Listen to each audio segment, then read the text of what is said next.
Hi there, Mark here again, and welcome to part 3 of my build guide for the Tamiya Hotshot. In part 2 we got up to step 14, we finished that, so let's dive straight into steps 15 and 16, which is starting work on the chassis. As you can see, step 15 is just painting the chassis, which is painting the driver figure and putting a couple of stickers on for the seat belts. Oh, and removing that plastic part. As you can see, I've already painted the driver. So yeah, just some white paint straight onto the plastic there, and you can see the stickers for the seat belts. I've just done the buckles in a bit of silver, used a paint pen for that. As you can see, I've put the helmet together and put a little detailing on the driver's face. So step 16 shows you how to put the helmet together. Obviously you've got to paint it up like I've done, and also you've got to fit these plastic parts A3 and these washers. They're plastic washers here that fit them on C4, and your 3/8 screws, and that's these parts here. You can see where the screws go in there. Very simple, just pop them in place and do up the screws. And also shown in step 16 here is the access cover, it's called. It's an aluminium plate, as you can see. You've got this MB6 like hex mount. There's a hole in it that has to go in that direction, as you might be able to see. And that's just held in place by a 3x6 screw. So in step 17 we're going to start making up the suspension crank, get a bit of work going on now. So I think the first thing we need to do is make up this part here, which consists of MS5, this metal bar with a ball on the end, and then we need part E6, plastic red part, and we just need to screw that on.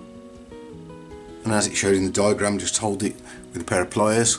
It does say to put a wrench through to turn it, but it turns quite easily, and do it up till it's 28mm long, and again can use that diagram to make sure we've got the right length.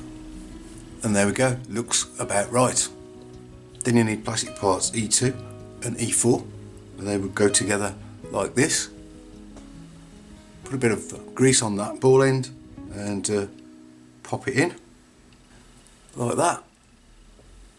Then we hold the two halves together by putting in these 3x8 screws like that. So just get those done up. It should look like this when you're done.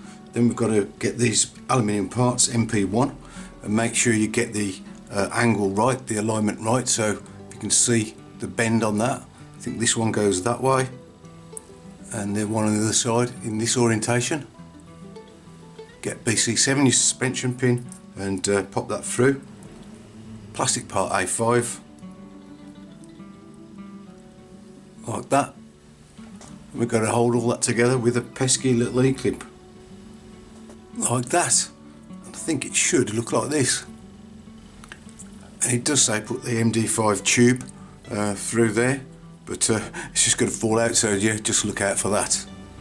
Step 18 is attaching the rear gearbox, but what I recommend you do first is fit this rear crank on and the stabiliser bar.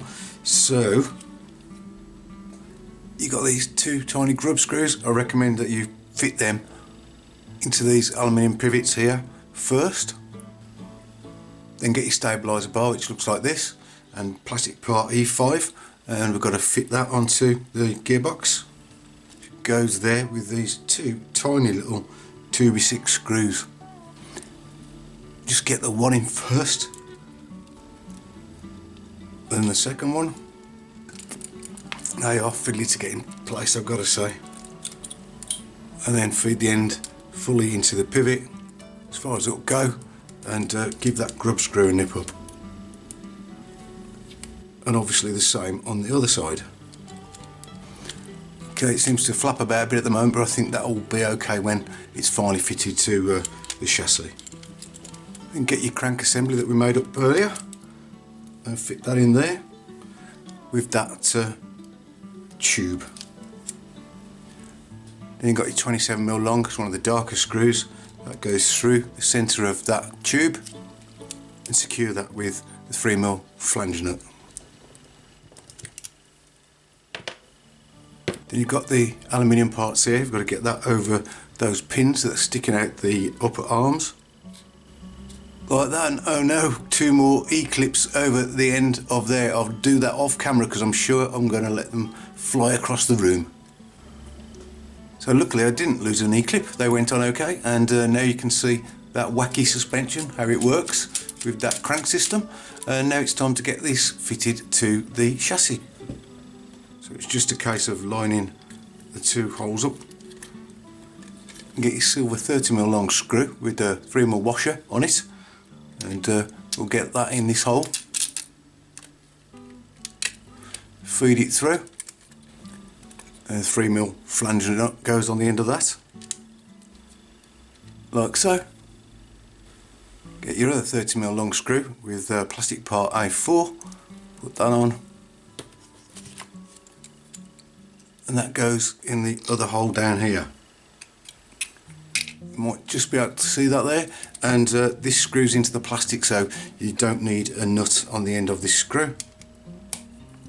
And just get that one done up. So you might just be able to see the two screws, that one there and this one here, and that is the end of step 18. In step 19 we're going to be attaching the front gearbox. We just need 4 3/12 self-tappers for this. We're going to use these FRP plates, which are the stabiliser plates I think, and I have sealed around these with some super glue or CA glue, just to make sure they don't delaminate. And you also need part MD2, a urethane bushing, but you need to cut that in half. Just do that with a knife. And that pops in the front cup there for the prop shaft drive. Also need your prop shaft.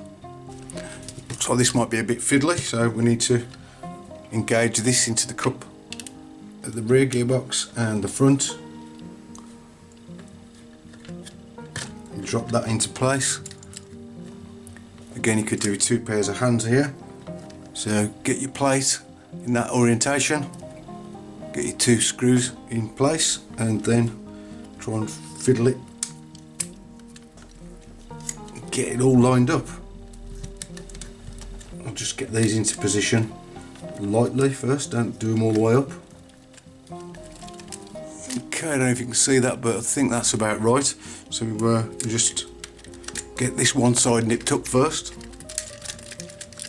So there we go, 2 screws are in place, and it's exactly the same for the other side. And that's the end of step 19. Now in steps 19, 20, 21 and 22 we're going to be making up the shocks. I've already had a go at one of them, and here it is. Went together quite nicely. It's got a lovely bit of damp in there, as you can see. And I'll just go through the steps making up the other one all in one go. First thing to do is get your piston rod and get one of those pesky E-clips and fit that on. Just fitted that on the bench, as you can see, pressing down. Now we've got to get the valve, which is W5, put that on the top, and then fit the other clip in the groove in the top of that shaft. There we go. Then get your shock body. So first put in part MD1, which is a kind of a guide. Bit more grease. Then you want 2 of the O-rings. Again, I find the grease helps to seal the bottom of the shock off and helps that piston rod go through without damaging the O-rings. Then it's part MS6, like so, and then screw on the bottom cap, which is MD8, and get your piston rod and push that through the hole in the bottom. Wipe the bit of grease off.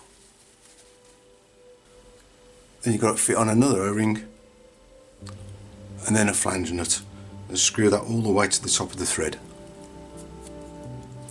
There you go, now we're ready for the oil. So just fill that right up to the top and get any air bubbles out by moving the piston up and down.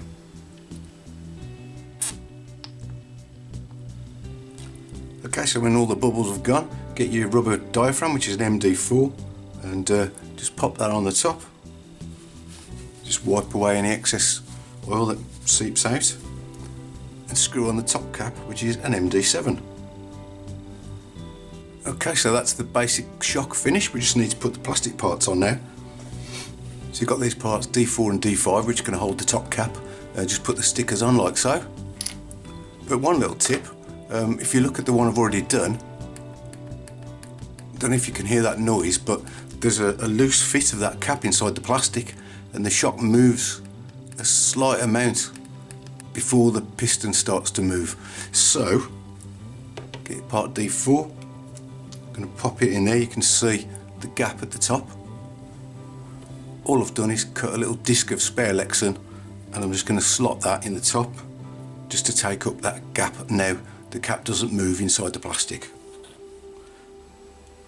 Get D5, pop that on the top and hold that together with the two screws, which are 2.6mm by 10. There we go. Then you've got D7, which is the adjuster. If you just turn it round, you can adjust the tension or the preload.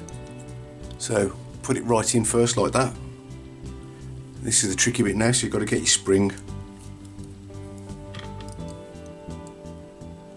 And then D2 or D3, which is the shock bottom, we've got to get that screwed on all the way up the thread as far as it'll go.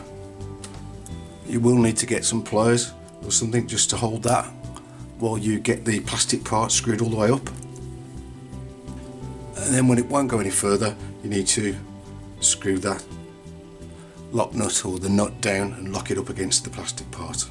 And for that you can use the spanner provided.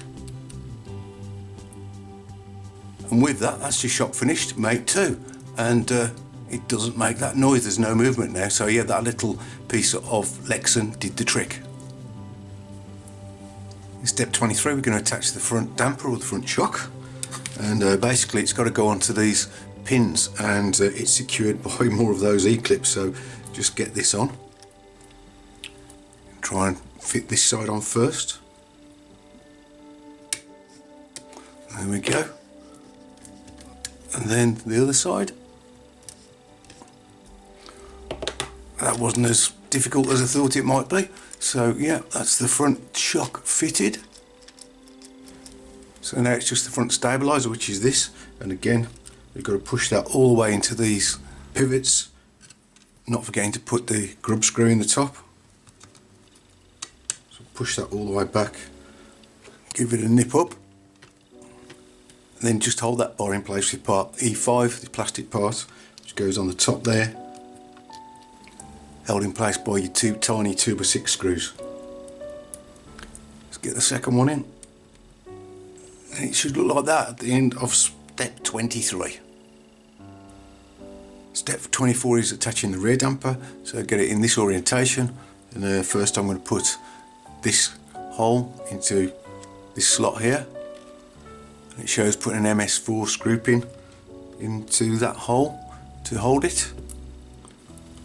Will be a bit difficult for you to see, but yeah, let's get that in there. And the other end is fixed by a BC7, and it just goes through this hole here. It is a bit fiddly because you've got to compress the shocks to get it through, but there you go, it's in now. Then you've got a 5.5mm wide spacer that goes over the end of the pin, and another pesky E-clip. And that, my friends, is that. A funky suspension setup that is. So there you go, front and rear suspension all finished, I think. I really enjoyed doing that. It's like I say, it's a lot different to most of the other Tamiyas that I've built, but yeah, really enjoyable to put it together. So with that done, it looks like a good point to call a close to this part of the build guide, and I hope to see you on the next one. Cheers, bye.